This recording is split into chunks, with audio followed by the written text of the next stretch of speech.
ನಮಸ್ತೆ ಬಂಧುಗಳೇ, ಮತ್ತೊಂದು ಇಂಟರೆಸ್ಟಿಂಗ್ ಎಪಿಸೋಡ್ಗೆ ತಮ್ಮೆಲ್ಲರಿಗೂ ಹಾರ್ದಿಕವಾದಂಥ ಸ್ವಾಗತ. ಬಂಧುಗಳೇ, ದಯಮಾಡಿ ಎಚ್.ಎನ್. ಚಂದ್ರಶೇಖರ್ ಯೂಟ್ಯೂಬ್ ಚಾನಲನ್ನು ಸಬ್ಸ್ಕ್ರೈಬ್ ಮಾಡಿ. ನಿಮ್ಮ ಸ್ನೇಹಿತರುಗಳು ಕೂಡ ಸಬ್ಸ್ಕ್ರೈಬ್ ಮಾಡಲಿಕ್ಕೆ ಹೇಳಿ. ಬೆಲ್ ಬಟನನ್ನು ಪ್ರೆಸ್ ಮಾಡಿ. ನೋಡಿ, ಉತ್ತರ ಪ್ರದೇಶದ ಮುಖ್ಯಮಂತ್ರಿ ಆಗಿರ್ತಕ್ಕಂಥ ಯೋಗಿ ಆದಿತ್ಯನಾಥರು ಯಾವುದೇ ವಿಚಾರ ಮಾತಾಡಿದ್ರೂ ಕೂಡ ಭಾಳ ಜವಾಬ್ದಾರಿಯಿಂದ ಮಾತಾಡ್ತಾರೆ. ಜವಾಬ್ದಾರಿ ಇದರ ಅರ್ಥ ಆ ವಿಷಯದ ಬಗ್ಗೆ ಗಹನವಾಗಿ ಅಧ್ಯಯನ ಮಾಡಿ ಸತ್ಯತೆಯನ್ನು ಅದನ್ನು ನೋಡಿ ಸತ್ಯ ಇರ್ತಕ್ಕಂಥ ವಿಚಾರವನ್ನು ತಮ್ಮದೇ ದಾಟಿ ಒಳಗಡೆಗೆ ಪ್ರಸ್ತುತಪಡಿಸ್ತಾರೆ. ಮೊನ್ನೆ ಒಂದು ಕಾರ್ಯಕ್ರಮದಲ್ಲಿ ಮಾತಾಡ್ತಾ ಯೋಗಿಯವರು ಪೊಲಿಟಿಕಲ್ ಇಸ್ಲಾಂ ಬಗ್ಗೆ ಮಾತಾಡಿದ್ರು. ಇದು ಈ ದೇಶದಲ್ಲಿನ ಒಂದು ದೊಡ್ಡ ಚರ್ಚೆಯನ್ನು ಹುಟ್ಟಾಕಿದೆ. ಯಾಕೆ ಯೋಗಿಯವರು ಪೊಲಿಟಿಕಲ್ ಇಸ್ಲಾಂ ಬಗ್ಗೆ ಮಾತಾಡಿದ್ರು? ಏನಿದು ಪೊಲಿಟಿಕಲ್ ಇಸ್ಲಾಂ? ನೋಡಿ, ನಮ್ಮ ದೇಶದ ಹಣೆಬರ ಏನು ಅಂತ ಹೇಳಿದ್ರೆ, ಯಾವ ಒಂದು ವಿಪತ್ತಿನಿಂದ ನಾವು ಶತಶತಮಾನಗಳಿಂದ ಅನುಭವಿಸ್ಕೊಂಡು ಬರ್ತಾ ಇದ್ದೀವಿ, ನೋವು ತಿಂತಾ ಇದ್ದೀವಿ, ಅದರ ಬಗ್ಗೆ ನಮಗೆ ಅರಿವಿರ್ತಕ್ಕಂಥದ್ದೇ ಅತ್ಯಲ್ಪ ಅಂತ ಹೇಳ್ಬೋದು. ಇವತ್ತು ಭಾರತ ಅನುಭವಿಸ್ತಿರ್ತಕ್ಕಂತಹ ಶತಶತಮಾನಗಳಿಂದನೂ ಕೂಡ ಭಾರತ ಅನುಭವಿಸಿದಂತಹ ಅಷ್ಟೂ ಕಷ್ಟ ಕಾರ್ಪಣ್ಯಗಳಿಗೆ, ಅಷ್ಟು ಅತ್ಯಾಚಾರ ಅನಾಚಾರಗಳಿಗೆ, ಅಷ್ಟು ಘೋರ ಅನ್ಯಾಯಗಳಿಗೆ ಅತಿ ದೊಡ್ಡ ಕಾರಣ ಅಂತೇಳಿದರೆ ಈ ಪೊಲಿಟಿಕಲ್ ಇಸ್ಲಾಂ. ಏನಿದು ಪೊಲಿಟಿಕಲ್ ಇಸ್ಲಾಂ ಅಂದರೆ? ಮುಸ್ಲಿಮೇತರರನ್ನು ಮುಸಲ್ಮಾನರು ನೋಡ್ತಕ್ಕಂತಹ ವಿಧಾನ ಅಥವಾ ವ್ಯವಹಾರ.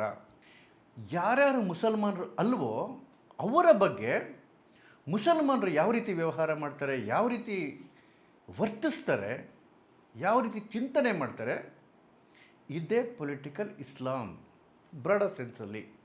ಇವತ್ತಿಗೆ ಯಾಕದ ಪ್ರಸ್ತುತಿ, ಈಗ ಯಾಕೆ ವಿಷಯ ಎತ್ತಿದ್ರು ಯೋಗಿಯವರು ಅಂತ ಹೇಳಿದ್ರೆ, ಇದೇ ಪೊಲಿಟಿಕಲ್ ಇಸ್ಲಾಂ ಸ್ವಾತಂತ್ರ್ಯದ ಸಂದರ್ಭದಲ್ಲಿ ಭಾರತವನ್ನು ತುಂಡು ಮಾಡಿತು. ಇದೇ ಪೊಲಿಟಿಕಲ್ ಇಸ್ಲಾಂ ಇವತ್ತು ಕೂಡ ಭಾರತವನ್ನು ಮತ್ತೆ ತುಂಡು ಮಾಡಲಿಕ್ಕೆ ಹೊರಟಿದೆ. ಭಾರತವನ್ನು ಇಸ್ಲಾಮಿಕ್ ರಾಷ್ಟ್ರ ಮಾಡಲಿಕ್ಕೆ ಹೊರಟಿದೆ. ನೋಡಿ, 1940ರಲ್ಲಿ ಮೊಹಮ್ಮದ್ ಅಲಿ ಜಿನ್ನಾ ಒಂದು ಮಾತು ಹೇಳಿದ್ರು, ಹಿಂದೂಗಳು ಮುಸಲ್ಮಾನರು ಯಾವತ್ತೂ ಒಂದಾಗಕ್ಕೆ ಸಾಧ್ಯನೇ ಇಲ್ಲ ರೀ. ಇಬ್ಬರ ಚಿಂತನೆಗಳು ಬೇರೆ, ಸಂಸ್ಕೃತಿ ಬೇರೆ, ಯೋಚನೆ ಮಾಡೋ ವಿಧಾನಗಳು ಬೇರೆ ಬೇರೆ. ಒಬ್ಬರಿಗೆ ನಾಯಕ ಆಗಿದ್ದರು, ಅವರೇ ಇನ್ನೊಬ್ಬರಿಗೆ ಖಳನಾಯಕ ಆಗಿರ್ತಾರೆ. ಇಬ್ಬರು ಒಟ್ಟಿಗೆ ಹೋಗೋಕ್ಕೆ ಸಾಧ್ಯನೇ ಇಲ್ಲ. ಹಾಗಾಗಿ ಭಾರತ ತುಂಡಾಗಲೇಬೇಕು, ನಮಗೆ ಸಪ್ರೇಟ್ ದೇಶ ಮಾಡಿಕೊಡ್ಲೇಬೇಕು ಅಂತೇಳಿ ಇದನ್ನು ಆವತ್ತಿನ ಅನೇಕ ಕಾಂಗ್ರೆಸ್ಸಿಗರು ಒಪ್ಪಿದ್ರು. ಅದೇನು ಪ್ರೀತಿಯಿಂದ ಒಪ್ಪಿದ್ರೋ, ನೋವಿಂದ ಒಪ್ಪಿದ್ರೋ, ವಿಧಿ ಇಲ್ಲದೆ ಒಪ್ಪಿದ್ರೋ ಗೊತ್ತಿಲ್ಲ. ಆದರೆ ಆವತ್ತೂ ಕೂಡ ಇವತ್ತು ಕೂಡ ಆ ಚಿಂತನೆಯನ್ನು ಒಪ್ತಕ್ಕಂಥ ಮನಸ್ಥಿತಿರೋರು ಇದ್ದಾರೆ. ಇನ್ನೊಂದು ದೇಶ ಆಗಿಬಿಡಲಿ, ಇದು ಭಾರತ ಭಾಗ ಆಗಿಬಿಡಲಿ ಅಂತಕ್ಕಂಥ ಚಿಂತನೆಯವರು ಆವತ್ತೂ ಇದ್ದರು. ದೇಶ ಭಾಗ ಆಯಿತು ಇವ್ರ ಕಾರಣದಿಂದ. ಯಾವ ಕಾರಣಕ್ಕೋಸ್ಕರ? ಮುಸಲ್ಮಾನರು ಮತ್ತು ಹಿಂದೂಗಳು ಒಟ್ಟಾಗಿ ಇರಲಿಕ್ಕೆ ಸಾಧ್ಯ ಇಲ್ಲ, ಹಾಗಾಗಿ ನಾವು ಮುಸಲ್ಮಾನರು ಸಪ್ರೇಟ್ ದೇಶ ಮಾಡ್ಕೊಂಡು ಹೋಗ್ತೀವಿ. ಆದರೆ ನಮ್ಮ ಹಣೆ ಬರ ಸರಿ ಇರಲಿಲ್ಲ. ಭಾರತದಲ್ಲಿ ಏನು ಕೇವಲ ಹಿಂದೂಗಳು ಉಳ್ಕೋಬೇಕಾಗಿತ್ತು. ಅಂಬೇಡ್ಕರ್ ಅವರ ಪ್ರಕಾರ ಅಂಬೇಡ್ಕರ್ ಹೇಳಿದ್ರು, ಇಡೀ ದೇಶ ಭಾಗ ಆಗ್ತಿರೋದೇ ಧರ್ಮದ ಆಧಾರದ ಮೇಲೆ, ಹಾಗಾಗಿ ಇಲ್ಲಿ ಯಾರೂ ಮುಸಲ್ಮಾನ್ ಇರಬಾರ್ದು, ಎಲ್ಲ ಅಲ್ಲಿಗೆ ಹೊಟ್ಟೋಗ್ಬಿಡ್ಬೇಕು, ಅಲ್ಲಿರ್ತಕ್ಕಂಥ ಅಷ್ಟು ಹಿಂದೂಗಳು ಇಲ್ಲಿಗೆ ಬಂದ್ಬಿಡ್ಬೇಕು ಅಂತ ಹೇಳಿ. ಆಯ್ತು ಬಿಡಿ, ಏನೋ ಆಗೋಯ್ತು. ಆದರೆ ಏನು ಭಾರತದಲ್ಲಿ ಮುಸಲ್ಮಾನರು ಉಳ್ಕೊಂಬಿಟ್ರು ಹಿಂದೂಗಳ ಜೊತೆ, ಪೊಲಿಟಿಕಲ್ ಇಸ್ಲಾಂನ ರುದ್ರನರ್ತನ ಸ್ಟಾರ್ಟ್ ಆಗೋಯ್ತು. ನೋಡಿ, V.S. ನೈಪಾಲ್ ಅವರು ನೊಬೆಲ್ ಪ್ರಶಸ್ತಿ ಗೆದ್ದಿರ್ತಕ್ಕಂತಹ ಲೇಖಕರು. ಅವ್ರದ್ದೊಂದು ಪುಸ್ತಕ ಬಂತು 1977ನಲ್ಲಿ, ಎ ವುಂಡೆಡ್ ಸಿವಿಲೈಸೇಷನ್ ಅಂಥೇಳಿ. ಅವರನ್ನು ಮಾತು ಹೇಳ್ತಾರೆ ರೀ, ಜಗತ್ತಿನಲ್ಲಿ ಭಾರತ ಒಂದೇ ಯಾವುದು ತಮಗಾಗಿರ್ತಕ್ಕಂಥ ಗಾಯಗಳಿಂದ ಪಾಠ ಕಲಿದೇ ಇರ್ತಕ್ಕಂಥದ್ದು. ಯಾವ ಇಸ್ಲಾಮಿ ಆಕ್ರಮಣಕಾರರಿಂದ ಭಾರತಕ್ಕೆ ಮಾಸದ ಗಾಯ ಆಯಿತು, ಏನು ಇಲ್ಲಿನ ಸಂಸ್ಕೃತಿಯನ್ನು ನಾಶ ಮಾಡಿದ್ರು, ಇಲ್ಲಿನ ಹೆಣ್ಮಕ್ಳನ್ನ ಅತ್ಯಾಚಾರ ಮಾಡಿದ್ರು, ಇಲ್ಲಿನ ಹಿಂದೂಗಳ ಕಗ್ಗೊಲೆ ಆಗೋಯ್ತು ಮತದ ಕಾರಣಕ್ಕೋಸ್ಕರ, ಮಂದಿರಗಳು ನಾಶ ಆದವು. ಆ ಗಾಯವನ್ನು ಇವತ್ತು ಕೂಡ ಅನುಭವಿಸ್ತಾ ಇದ್ದಾರೆ ಭಾರತೀಯರು.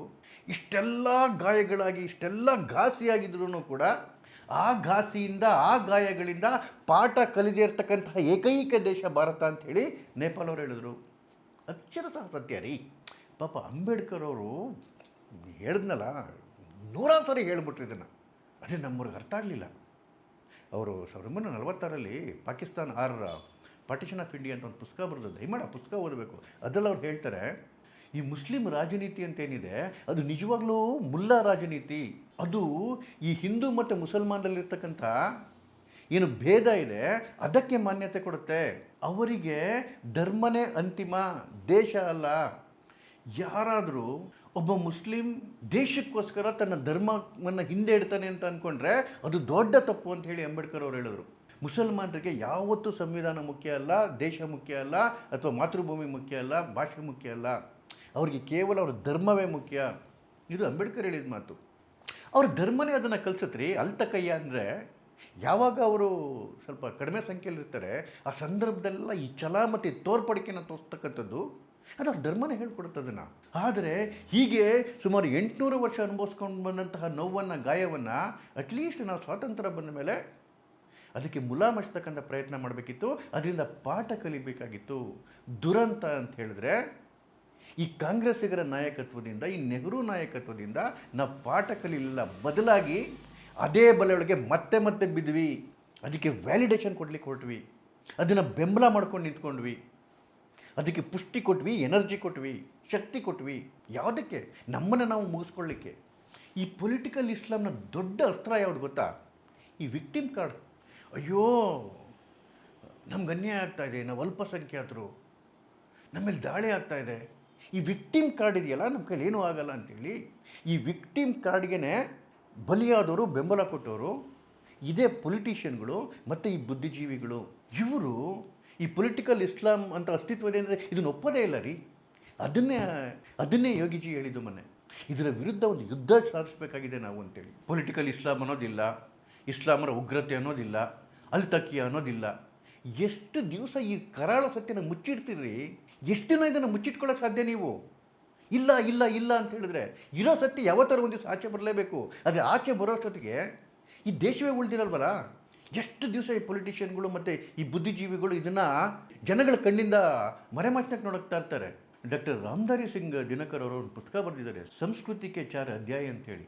ಅದರಲ್ಲಿ ಎಲ್ಲ ಎಕ್ಸ್ಪ್ಲೇನ್ ಮಾಡ್ತಾ ಹೋಗ್ತಾರೆ. ಅವ್ರು ಹೇಳ್ತಾರಲ್ಲ, ಈ ಮುಸ್ಲಿಂ ಆಕ್ರಮಣಕಾರರಿಂದ ಯಾವ ರೀತಿ ಹಿಂದೂಗಳಿಗೆ ನೋವಾಗಿತ್ತು, ಗಾಯ ಆಗಿತ್ತು, ಇವತ್ತು ಮಾಸಕ್ಕಾಗ್ತಿಲ್ಲ. ಯಾಕೆ ಅಂತ ಹೇಳಿದ್ರೆ ಇವತ್ತಿನವರೆಗೂ ಯಾವುದೇ ಮುಸ್ಲಿಂ ಆಗಲಿ ಆ ರೀತಿ ಆಕ್ರಮಣ ಮಾಡಿದ್ದು ತಪ್ಪು ಅಂತ ಹೇಳೋದಾಗಲಿ ಅಥವಾ ಅದರ ಬಗ್ಗೆ ಕ್ಷಮೆ ಕೇಳೋದಾಗಲಿ ಇವತ್ತಿನವರೆಗೂ ಮಾಡಿಲ್ಲ ರೀ. ಅದೇ ಈ ಹಿಂದೂಗಳ ನೋವನ್ನು ಜಾಸ್ತಿ ಮಾಡ್ತಾ ಇರೋದು. ಅಂದರೆ ಇವತ್ತು ಕೂಡ ಆ ಆಕ್ರಮಣಕಾರರು ಮಾಡಿರೋರು ಅವರೇನು ಇಲ್ಲಿನ ಮುಸ್ಲಿಮರಲ್ಲ, ಇಲ್ಲಿನ ಮುಸಲ್ಮಾನರವರೆಲ್ಲ ಹಿಂದೂ ಇದರಿಂದ ಬಂದಿರತಕ್ಕಂಥವ್ರು. ಆದರೆ ಇವತ್ತು ಕೂಡ ಆಕ್ರಮಣಕಾರರು ಮಾಡಿದ್ದನ್ನು ತಪ್ಪು ಅಂತ ಹೇಳ್ತಕ್ಕಂಥ ಒಬ್ಬನೇ ಒಬ್ಬ ಮುಸ್ಲಿಂ ಇಲ್ಲಿ ಕಾಣೋದಿಲ್ಲ.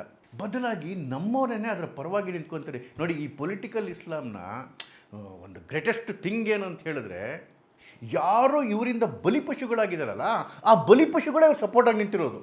ಏನು ದುರಂತಾರೆ ಇದು! ಯಾರು ಇವರಿಂದ ಅತ್ಯಾಚಾರಕ್ಕೊಳಗಾದ್ರು, ಯಾರು ಇವರಿಂದ ಕೊಲ್ಲಲ್ಪಟ್ಟರು, ಯಾರ ದೇವಸ್ಥಾನಗಳು ಇವರಿಂದ ನಾಶ ಆಗಲ್ಪಟ್ಟವು, ಯಾರ ಸಂಸ್ಕೃತಿ ಇವರಿಂದ ನಾಶ ಆಯಿತು, ಯಾರು ಇವತ್ತು ಇವರ ಕಾರಣದಿಂದ ಭಯಭೀತರಾಗಿ ಬದುಕ್ತಾ ಇದ್ದಾರೆ, ಅದೇ ಬಲಿಪಶುಗಳನ್ನೇ ಇವ್ರು ಸಪೋರ್ಟಿಗೆ ನಿಂತಿರೋದು. ಇದೇ ಹಿಂದೂಗಳ ವರ್ಗ, ಇದೇ ಭಾರತೀಯರ ವರ್ಗ ಬೇರೆ ಬೇರೆ ಹೆಸರಲ್ಲಿ ಪೊಲಿಟಿಕಲ್ ಇಸ್ಲಾಂನ ಕಾಪಾಡಲಿಕ್ಕೆ ಹೊರಟ್ಬಿಟ್ಟಿರ್ತಾರೆ. ಸೆಕ್ಯುಲರಿಸಮ್ ಹೆಸರಲ್ಲಿ, ಭಾಯ್ಚಾರ ಹೆಸರಲ್ಲಿ, ಗಂಗಾ ಜಮುನಿ ತಹಸೀಲ್, ಅಬ್ಬಬ್ಬಬ್ಬಬ್ಬಬ್ಬ ಏನೇನು ವರ್ಡ್ಗಳು ನೋಡ್ಕೋರಿ ಅವ್ರನ್ನ ಕಾಪಾಡೋದಕ್ಕೆ. ಯಾರನ್ನು ಕಾಪಾಡೋದಕ್ಕೆ? ಕೊಲೆಗಡಕರನ್ನ ಕಾಪಾಡೋದಕ್ಕೆ. ನೋಡಿ, ಇವತ್ತಿದು ವೈಚಾರಿಕ ಯುದ್ಧ. ಪಂಕಜ್ ಸಕ್ಸೇನವರು ಅವ್ರ ಪುಸ್ತಕ ಸ್ವಯಂಬೋಧ್ ಮತ್ತು ಶತ್ರುಬೋಧ್ ಅಂತ ಹೇಳಿ ಆ ಪುಸ್ತಕದಲ್ಲಿ ಹೇಳ್ತಾರೆ, ಇದೊಂದು ವೈಚಾರಿಕ ಯುದ್ಧ. ಈ ವೈಚಾರಿಕ ಯುದ್ಧದಲ್ಲಿ ನಾವು ಗೆಲ್ಲಿಲ್ಲ ಅಂತ ಹೇಳಿದ್ರೆ ನಾಳೆ ಭೌತಿಕವಾಗಿ ಇದನ್ನು ಫೇಸ್ ಮಾಡಬೇಕಾಗತ್ತೆ, ಅನುಭವಿಸ್ಬೇಕಾಗತ್ತೆ ಭೌತಿಕವಾಗಿ ಅಂತೇಳಿ. ಕೇವಲ ಪೊಲಿಟಿಕಲ್ ಇಸ್ಲಾಂಗೆ ನಾವು ನೈತಿಕ ಬೆಂಬಲ ಅಷ್ಟೇ ಕೊಡಲಿಲ್ಲ. ಈ ನೋಡ್ರಿ, ಈ ಪೊಲಿಟಿಕಲ್ ಇಸ್ಲಾಂನ ಅಂತಿಮ ಗುರಿ ಏನು ಅಂತ ಹೇಳಿದ್ರೆ ಭಾರತವನ್ನು ಇಸ್ಲಾಂ ರಾಷ್ಟ್ರವಾಗಿ ಮಾಡೋದು, ಈ ಸಂವಿಧಾನವನ್ನು ಆಚೆ ಹಾಕಿ ಇಲ್ಲಿ ಶರಿಯಾ ಕಾನೂನನ್ನು ಲಾಗು ಮಾಡೋದು. ಇದಕ್ಕಾಗಲೇ ಕಾಂಗ್ರೆಸ್ ಮಾಡಿಬಿಟ್ಟಿದೆ, ಈ ಕೆಲಸವನ್ನು ಮಾಡಲಿಕ್ಕೆ ಹೊರಟುಬಿಟ್ಟಿದೆ. ಅದಕ್ಕೋಸ್ಕರನೇ ನಮ್ಮ ಸಂವಿಧಾನವನ್ನು ತಿರ್ತಕ್ಕಂಥ ಪ್ರಯತ್ನ, ಅದರೊಳಗಡೆಗೆ ಶರಿಯಾವನ್ನು ತುರ್ತಕ್ಕಂಥ ಪ್ರಯತ್ನಗಳು ನಡೆದೋಗಿದೆ. ಆಗಲೇನೆ ಪ್ಲೇಸಸ್ ಆಫ್ ವರ್ಶಿಪ್ ಆಕ್ಟ್ ಬಂತು, ವಕ್ಫ್ ಆಕ್ಟ್ ಬಂತು, ಅಲ್ಪಸಂಖ್ಯಾತ ಕಾನೂನುಗಳು ಬಂದವು, ಅಲ್ಪಸಂಖ್ಯಾತ ಮಿನಿಸ್ಟ್ರಿ ಬಂತು, ಅಲ್ಪಸಂಖ್ಯಾತ ಆಯೋಗ ಬಂತು. ಇವೆಲ್ಲ ಏನಕ್ಕೆ ಬಂದಿದ್ದು? ಶರಿಯಾಗೆ ಒಂದು ಸಾಂವಿಧಾನಿಕ ಮಾನ್ಯತೆ ಕೊಡೋದಕ್ಕೆ. ಎಂಥ ದುರಂತ ನೋಡ್ರಿ! ಯಾವ ಇಸ್ಲಾಂ ಆಕ್ರಮಣಕಾರರಿಂದ ನಮ್ಮ ದೇವಸ್ಥಾನಗಳ ನಾಶ ಆದವು, ಸ್ವಾತಂತ್ರ್ಯ ಬಂದ ಮೇಲೆ ನಾವು ಅದನ್ನು ಸರಿ ಮಾಡಬೇಕಿತ್ತು. ಅದರ ಬದಲಾಗಿ ಯಾವ ಭಾರತದ ಒಂದು ಧರ್ಮ ಏನಿದೆ, ಸನಾತನ ಧರ್ಮ, ಇವರೇನೇ ಆ ಆಕ್ರಮಣಕಾರನ ಕಣ್ಸೋದು ಬಿಟ್ಬಿಟ್ಟು ಅದನ್ನು ಮತ್ತೆ ಸರಿ ಮಾಡ್ತೀವಿ ಅನ್ನೋದಕ್ಕೆ ನೀವು ಕೋರ್ಟ್ಗೂ ಹೋಗ್ಬಾರ್ದು, ಸರಿನೂ ಮಾಡಬಾರ್ದು, ಈವನ್ ಕಾನೂನಿನ ದಾರಿಲೂ ಕೂಡ ಹೋಗ್ಬಾರ್ದು ಅಂತೇಳಿ ಕಾನೂನೇ ಮಾಡ್ತಾರೆ ಈ ದೇಶದಲ್ಲಿ ಅಂತ ಹೇಳಿದ್ರೆ. ಯಾವ ದೇವಸ್ಥಾನಗಳು ಈ ಆಕ್ರಮಣಕಾರರಿಂದ ನಾಶ ಆದವು ಇವತ್ತು ನಾವು ಸರಿ ಮಾಡೋಕ್ಕೂ ಆಗಂಗಿಲ್ಲ, ಕೋರ್ಟ್ಗೂ ಹೋಗಂಗಿಲ್ಲ ಸರಿ ಮಾಡ್ತೀವಿ ಅಂತೇಳಿ. ಜಗತ್ತಲ್ಲಿ ಎಲ್ಲಾದರೂ ನಡೀಲಿಕ್ಕೆ ಸಾಧ್ಯನಾ? ನಾನು ಆಗಲೇ ಹೇಳಿದೆ, ಈ ಪೊಲಿಟಿಕಲ್ ಇಸ್ಲಾಂನ ಉದ್ದೇಶ ಇಸ್ಲಾಂನ ರಕ್ಷಣೆ ಮಾಡೋದು ಅಥವಾ ಮುಸ್ಲಿಮನ್ನ ರಕ್ಷಣೆ ಮಾಡೋದು ಅಥವಾ ಕುರಾನ್ ರಕ್ಷಣೆ ಮಾಡೋದಲ್ಲ. ಯಾರ್ಯಾರು ನಾನ್ ಮುಸ್ಲಿಮ್ಸ್ ಇರ್ತಾರೆ ಅವ್ರನ್ನೆಲ್ಲರನ್ನು ಮುಸ್ಲಿಮರ ಇದರೊಳಗಡೆಗೆ ತೊಗೊಂಬರ್ತಕ್ಕಂಥದ್ದು, ಭಾರತವನ್ನು ತುಂಡು ತುಂಡು ಮಾಡೋದು, ಇದಾಗಲೇ ನಡೀತಾ ಇದೆ ರೀ. ನೋಡಿ, ಏನು 2020ರಲ್ಲಿ ಡೆಲ್ಲಿ ರಯಾಟ್ಸ್ ಆಯಿತು, ಆವಾಗ ಅಲ್ಲಿನ ಪೊಲೀಸ್ ಡಿಪಾರ್ಟ್ಮೆಂಟು ಸುಪ್ರೀಂ ಕೋರ್ಟಲ್ಲಿ ಒಂದು ಅಫಿಡವಿಟ್ ಕೊಡ್ತು, ಇದು ಭಾರತದ ಸರ್ಕಾರವನ್ನು ಅಸ್ಥಿರಗೊಳಿಸ್ತಕ್ಕಂಥ ಪ್ರಯತ್ನ ಅಂತೇಳಿ. ಇದ್ರ ಹಿಂದೆ ಇದ್ದವ್ರು ಯಾರ್ಯಾರು, ಅವರ ಮೂಲ ಉದ್ದೇಶ ಏನು? ಇದೇ PFI. ಇದೇ PFI ಬಿಹಾರಲ್ಲಿ PFIದು ಡಾಕ್ಯುಮೆಂಟ್ಗಳು ಸಿಕ್ತು. ಇವತ್ತು PFI ಬಿಹಾರಲ್ಲಿ ಬ್ಯಾನ್ ಆಗಿದೆ. ಡಾಕ್ಯುಮೆಂಟ್ಗಳು ಸಿಕ್ತು. ಏನು ಹೇಳ್ತು ಅದರಲ್ಲಿ? 2047ರ ಒಳಗೆ ಭಾರತವನ್ನು ಇಸ್ಲಾಮಿ ದೇಶವನ್ನು ಮಾಡಬೇಕು ಅಂತ ಹೇಳಿ, ಇಸ್ಲಾಮಿ ಮುಲ್ಕ್ ಮಾಡಬೇಕು ಅಂತ. ಇದೇ PFIನ ರಾಜಕೀಯ ಅಂಗ SDPI. ಈ SDPI ಕಾಂಗ್ರೆಸ್ನ ಸಪೋರ್ಟ್ ಮಾಡುತ್ತೆ, ಕಾಂಗ್ರೆಸ್ SDPIನ ಸಪೋರ್ಟ್ ಮಾಡುತ್ತವೆ, ಇದೇ ಕಮ್ಯುನಿಸ್ಟ್ ಪಾರ್ಟಿಗಳು SDPIನ ಸಪೋರ್ಟ್ ಮಾಡುತ್ತೆ. ಅದರ ಅರ್ಥ ಏನು? ಭಾರತವನ್ನು ಇಸ್ಲಾಮೀಕರಣ ಮಾಡೋದಕ್ಕೆ SDPI ಜೊತೆ ಕಾಂಗ್ರೆಸ್ ಕಮ್ಯುನಿಸ್ಟ್ ಎಲ್ಲ ಒಟ್ಟಿಗೆ ನಿಂತುಬಿಟ್ಟಿದಾರಲ್ಲ, ಅದಕ್ಕಿಂತ ದೊಡ್ಡ ಶಕ್ತಿ ಇನ್ನೇನು ಬೇಕು ಪೊಲಿಟಿಕಲ್ ಇಸ್ಲಾಮ್ಗೆ? ಈ ಪೊಲಿಟಿಕಲ್ ಇಸ್ಲಾಮ್ ಏನೇನು ಆಟ ಆಡುತ್ತೆ ನೋಡಿ. ಯಾರು ಇವ್ರನ್ನ ವಿರೋಧಿಸ್ತಾರೆ ಇವ್ರನ್ನ ಮೂಲಭೂತವಾದಿಗಳು ಅಂದ್ಬಿಡೋದು, ಯಾವ ಲೀಡರ್ಗಳು ಅವ್ರನ್ನ ಮಾತಾಡ್ತಾರೆ ಇದ್ರ ಬಗ್ಗೆ ಅವ್ರನ್ನ ಮೂಲಭೂತವಾದಿ ಲೀಡರ್ಗಳು ಅಂದ್ಬಿಡೋದು, ಅಥವಾ ಹಿಂದುತ್ವದ ಲೀಡರ್ಗಳು ಅಂದ್ಬಿಡೋದು. ಹಿಂದುತ್ವದ ಲೀಡರ್ ಆಗೋಕ್ಕೆ ತಪ್ಪೇನ್ರಿ ಇದೆ? ನನ್ನ ಧರ್ಮವನ್ನು ಉಳಿಸ್ಕೊಳ್ಳೋದಕ್ಕೋಸ್ಕರ, ನನ್ನ ಧರ್ಮವನ್ನು ಬೆಳೆಸೋದಕ್ಕೋಸ್ಕರ ನಾನು ಮಾತಾಡ್ತೀನಿ ಅಂದರೆ, ಅದಕ್ಕೆ ನೀವೇನಾದರೂ ಹಿಂದುತ್ವದ ಲೀಡರ್ ಅಂತ ಪಟ್ಟ ಕಟ್ತೀನಿ ಅಂದರೆ ಅದರಲ್ಲಿ ಹಿಂಜರಿಕೆ ಆಗುವಂಥದ್ದೇನಿದೆ? ಹೆಮ್ಮೆಯಿಂದ ಸ್ವೀಕರಿಸಬೇಕು. ಆದರೆ ನಮ್ಮ ಸಮಾಜ ಈ ಪೊಲಿಟಿಕಲ್ ಇಸ್ಲಾಂ ಆಟಕ್ಕೆ ಬಲಿಯಾಗಿಬಿಡುತ್ತಲ್ಲ. ಮೂಲಭೂತವಾದಿಗಳು, ಸೆಕ್ಯುಲರ್ ವಾದಿಗಳನ್ನ ನಾಶ ಮಾಡೋರು, ಸೆಕ್ಯುಲರ್ ಭಾರತವನ್ನು ನಾಶ ಮಾಡೋರು, ಉಗ್ರರು, ಹಿಂದೂ ಉಗ್ರರು, ವರ್ಷದ 365 ದಿವಸ ದಿನದ 24 ಗಂಟೆಯೂ ಆಕ್ಟಿವ್ ಆಗಿರ್ತಕ್ಕಂತಹ ಒಂದು ವಿಷ ಸ್ನೈಪರ್ ಇದು. ದುರಂತ ಅಂತ ಹೇಳಿದ್ರೆ ಹೇಳಿದ್ನಲ್ಲಾಗಲೇ, ಯಾರು ಬಲಿಪಶುಗಳೋ ಅವರೇ ಅದರ ಸಪೋರ್ಟರ್ಸು. ನಿಮ್ಗೆ ಅನ್ನಿಸ್ಬೋದು ಹಾಗಾದರೆ ಈ ಪೊಲಿಟಿಕಲ್ ಇಸ್ಲಾಂನ ಬೇಡಿಕೆ ಏನು ಅಂತೇಳಿ. ಪ್ರಾಬ್ಲಮ್ ಇರೋದೇ ಅಲ್ಲಿ, ಇವ್ರ ಬೇಡಿಕೆ ಮುಗಿಯೋದೇ ಇಲ್ಲ. ನೋಡಿ, ಪಾರ್ಟಿಷನ್ ಟೈಮಲ್ಲಿ ಒಬ್ಬ ಮುಲ್ಲ ಒಂದು ಮಾತು ಹೇಳಿದ, ಆಗ ಇದು ನಮ್ಮ ಅಂತಿಮ ಬೇಡಿಕೆ ಅಲ್ಲ, ಇಲ್ಲಿವರೆಗಿನ ಬೇಡಿಕೆ. ಅದರ ಅರ್ಥ ಏನು? ಮುಂದೆ ಬಂದಾಗ ಬೇಡಿಕೆಗಳು ಮತ್ತೆ ಬರ್ತಲೇ ಇರ್ತವೆ ಆ ಕಾಲಮಾನಕ್ಕೆ ತಕ್ಕನಾಗಿ. ಈಗಿರ್ತಕ್ಕಂಥ ಸದ್ಯದ ಬೇಡಿಕೆ ಏನು ಇವ್ರದ್ದು? ಇಸ್ಲಾಂ ರಾಷ್ಟ್ರವನ್ನು ಮಾಡೋದು 47ರ ಒಳಗಡೆ. ಅದಕ್ಕೋಸ್ಕರ ತುಂಡು ಮಾಡ್ತಾರಾ, ಇರೋರ್ನೆಲ್ಲ ತುಂಡು ಮಾಡ್ತಾರಾ ಗೊತ್ತಿಲ್ಲ. ನೋಡಿ, ಇದು ಈ ದೇಶ ಕಂಡಿರ್ತಕ್ಕಂತಹ ಬಹಳ ದೊಡ್ಡ ಕಾಯಿಲೆ. ನಾವು ಈ ಕಾಯಿಲೆನ ಗುರುತಿಸ್ದೇ ಇದ್ದರೆ ಅಥವಾ ಮುಚ್ಚಿಟ್ರೆ ಇದು ಜಾಸ್ತಿ ಆಗ್ತಾ ಹೋಗುತ್ತೆ. ಈ ಕಾಯಿಲೆನ ಜಾಸ್ತಿ ಮಾಡೋದಕ್ಕೆ ದೇಶದ ಒಳಗಡೆನೂ ಭಾಳ ಪ್ರಯತ್ನಗಳಾಗ್ತಾಯಿದೆ, ದೇಶದ ಹೊರಗಡೆನೂ ಭಾಳ ಪ್ರಯತ್ನಗಳಾಗ್ತಾ ಇದ್ದಾವೆ. ಇದಕ್ಕೆ ನಾವು ಮದ್ದೆರಿದೇ ಇದ್ದರೆ ನಮ್ಮ ಸರ್ವನಾಶ ಖಚಿತ. ಇವತ್ತು ಭಾರತದ ಧರ್ಮವನ್ನು, ಹಿಂದೂ ಧರ್ಮವನ್ನು ನಾಶ ಮಾಡೋದಕ್ಕೆ ಯಾವ್ಯಾವ ರೀತಿ ಪ್ರಯತ್ನಗಳಾಗ್ತಾ ಇದ್ದಾವೆ ನೀವು ನೋಡಿದ್ದೀರಿ. ಒಂದು ಕ್ರಿಶ್ಚಿಯಾನಿಟಿ ಒಂದು ದೊಡ್ಡ ಪಿಡುಗಾಗೋಗಿದೆ ಇನ್ನೊಂದು ಕಡೆಗೆ. ಮೊನ್ನೆ ಅಮೆರಿಕದ ಉಪಾಧ್ಯಕ್ಷ JD ವ್ಯಾನ್ಸ್ ಏನು ಹೇಳ್ದ, ಅವನು ಅವರ ಹೆಂಡತಿ ಉಷಾ ಹಿಂದೂ ಧರ್ಮನ ಪಾಲಿಸ್ತಾ ಇರೋರು. ಒಂದು ಕಾರ್ಯಕ್ರಮದಲ್ಲಿ ಹೇಳ್ತಾನೆ, ನನ್ನ ಹೆಂಡತಿ ಕ್ರಿಶ್ಚಿಯಾನಿಟಿನ ಫಾಲೋ ಮಾಡಿದ್ರೆ ನನಗೆ ಖುಷಿಯಾಗುತ್ತೆ, ಮೊದಲು ಕ್ರಿಶ್ಚಿಯನ್ ಆಗಬೇಕು ಅಂತ ಹೇಳಿ.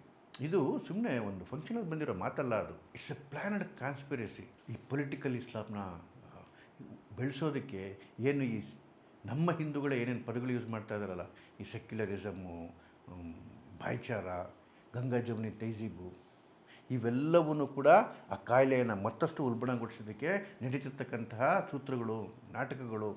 ಅದಕ್ಕೋಸ್ಕರನೇ ಯೋಗಿಜಿಯವರು ಹೇಳಿದ್ದು ಇದರ ವಿರುದ್ಧವಾಗಿ ಯುದ್ಧ ಸಾರಬೇಕು ಅಂತ ಹೇಳಿ. ಬರೋ ದಿವಸಗಳಲ್ಲಿ ಈ ವಿಷಯ ಭಾಳಷ್ಟು ಗಹನವಾಗಿ ಹೋಗುತ್ತೆ. ನಮ್ಮ ಹಿಂದೂಗಳ ದುರಂತ, ಈ ಸನಾತನಿಗಳ ದುರಂತ, ಈ ಭಾರತೀಯರ ದುರಂತ ಅಂದರೆ ಕಣ್ಣಿಗೆ ಕಂಡರು, ನಾವು ಅನುಭವಿಸಿದ್ರೂ ಕೂಡ ಅದನ್ನು ನಂಬ್ತಾ ಇಲ್ಲ ನಾವು. ಆ ವಿಷ ಸರ್ಪನ ಇವತ್ತೂ ಏನೂ ಮಾಡಲ್ಲ ನಮಗೆ, ಯಾರಿಗೇನೋ ಕಡಿದಿರ್ಬೋದು, ನಮ್ಮನ್ನು ಕಡಿಯಲ್ಲ ಅಂತಕ್ಕಂತಹ ಒಂದು ಭರವಸೆಲೇ ಇದ್ದೀವಿ ನಾವು. ಸರ್ವನಾಶ ಆಗೋಗ್ತೀವಿ ನಾವು ಎಚ್ಚೆತ್ಕೊಳ್ದೇ ಇದ್ದರೆ. ನಮಸ್ಕಾರ.